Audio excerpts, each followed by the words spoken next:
In the springtime, after a long winter, we usually see crocuses and tulips and daffodils blooming, but you have to plant them now because they need a rest period. And when you pick out your bulbs for the fall planting, you want top size. The bigger they are, the more stored food that they have. So I've prepared a hole here about 6 or 7 inches deep, and that's how deep we want to set our tulips down, pointy side up. And I plant about a dozen in a square foot, and I get the tulips in there, pointy side up. And then, of course, I like to put in bone meal. That really makes them bloom a lot more.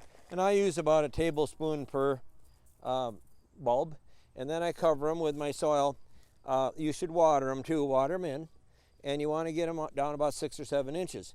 Then, after you are all done with this and you water it, and it's nice and wet, then you should add a mulch, maybe around Halloween or so, and leaves, grass clippings, something in case we don't have an early snow. This will protect them over the winter, and they'll be great color in the spring.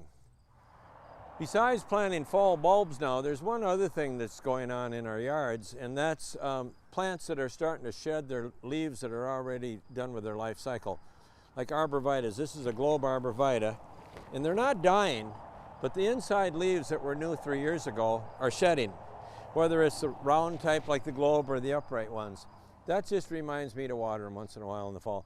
Now this ponderosa pine is losing the needles that were new 3 years ago. So there's 2013, 2012, and 2011 is falling off, and see they're shedding. That just shows that that year's needles are done. Next year there'll be a new batch on the outside. So keep watering, and until next week, good gardening.